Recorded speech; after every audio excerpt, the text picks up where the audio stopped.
moment. And sometimes that's kindness, and other times it can be harsh because they need that. And then the last thing is getting with. So that's loving confrontation and accountability. We have to hold our children accountable.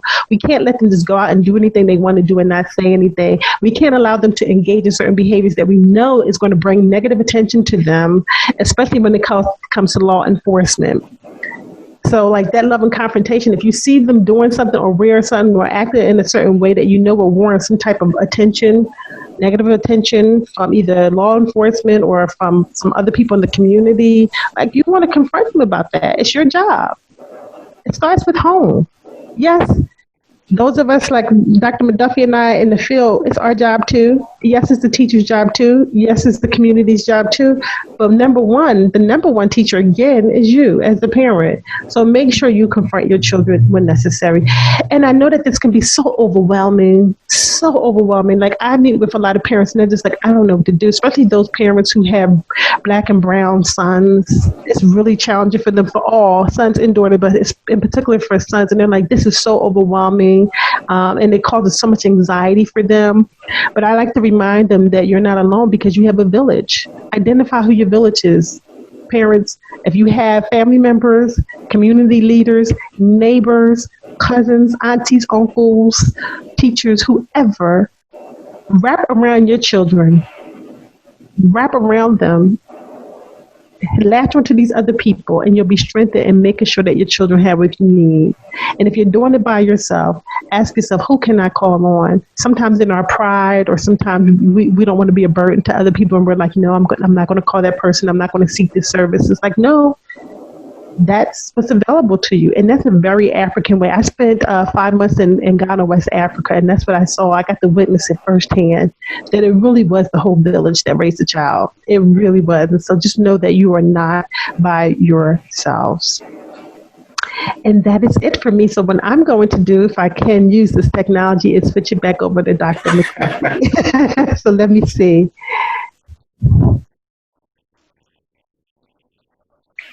Thank you, Dr. Harmon.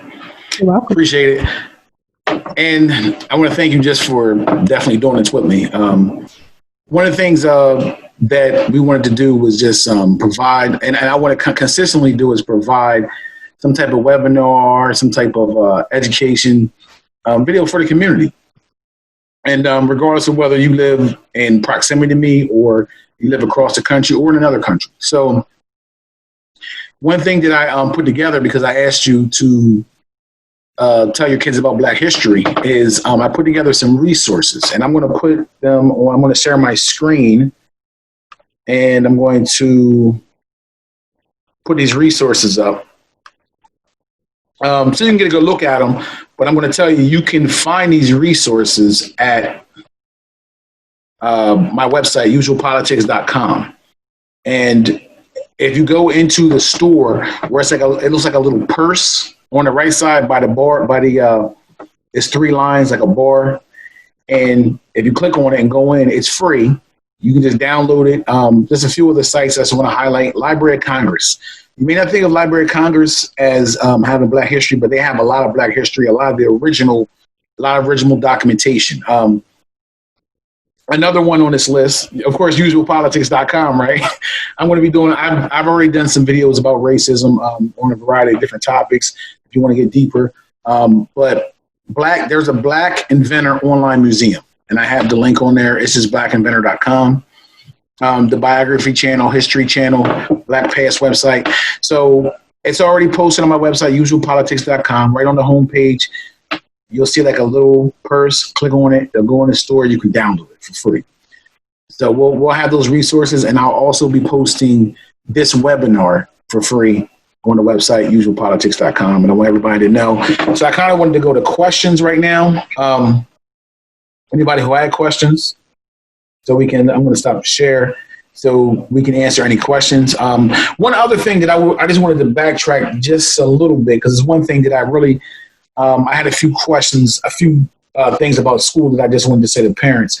And I think Dr. Harmon kind of touched on it, is stay involved with your school's education, with your child's education. And as far as finding out what the teacher's doing, telling your kid before school what to expect. I go to school. When you go to school, if you tell your child, if you have questions, you don't understand the word, raise your hand, ask the teacher the question, right? And the teacher should come help you. So if you tell your child that, follow up with them at the end of the day. Hey, how was your day? Do you understand your work? Did the teacher help you? Because those are things, if the child says, no, I didn't, they didn't help me, I don't understand it. Now that gives you the opportunity to help, but it also gives you the opportunity to have a conversation with the teacher about what your child did or didn't learn, if that makes sense. So even if you have a job where you can't leave and you can't go to school all the time, email can be your best friend, and or whatever platform they use, because teachers often have these different platforms like Class Dojo where they have messages. So use the technology. You can do all of it through your phone. So even if you don't have a lot of resources, you can do it through your phone. That's great. And stay in contact, because they'll be more responsive. I think Dr. Harmon told me this the other day when she was a teacher. They'll be more responsive to you if you are talking to them.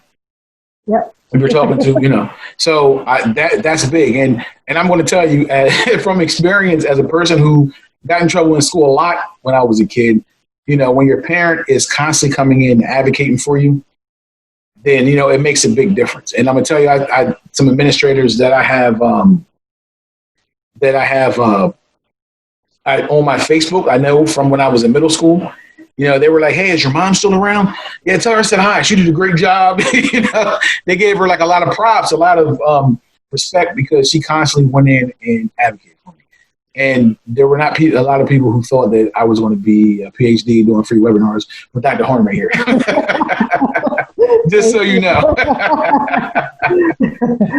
Right. So what I see on here, we have, I serve as community school coordinator and use Class Dojo. So thank you, Colette, for that input. Appreciate it in terms of Class Dojo, because that's definitely one of the programs that I know that they use. That's what my daughter's teachers have used in the past, Class Dojo. And some of them like email, some of them like messages through Class Dojo. It just depends on how your teacher communicates, but it's an easy way of communicating from a distance. Where you don't have to, because it's going to be hard to catch a teacher on the phone during the school day and even after the school day. So we're waiting for any questions. I see some things in the chat. Yeah, I'm looking in chat right now. It doesn't look like there's a lot of questions, so. Well, I have a quick question. Okay. First, my phone starts doing. Well, a comment and a question. So I can understand and appreciate the focus on academics as a person who did well in school, and I got a lot of self-esteem from doing well in school. But I guess I just question, we're all not excellent students, you know what I mean? And we're all not going to college. That's not everyone's path. Is it okay, to focus on other attributes in your kids? You know what I mean? Like, I love the way you treat your baby sister. The way you help out around the house is really important to our family. Just really to shift the focus from academics, because everyone's not excellent in school. And there are so many other parts of our lives which are important, such as how we treat other human beings. So what are your thoughts about that? You want to take that, Dr. Harmon? Sure, I absolutely do. That's an excellent question. And it goes back to what I was talking about earlier, Deanne, with the whole notion of teaching our children to believe in themselves, be who they are, who they truly are, whether it's academic, whether it's musical, whether it's athletic, whether it's spiritual, whatever that is, just encouraging them to be themselves and to live their lives. That is what believing in yourself means.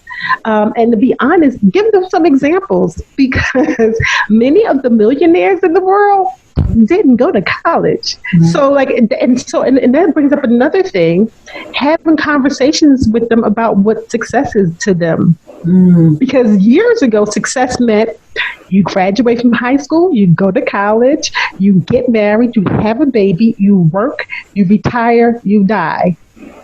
That was the narrative of the old, but we live in a different time now.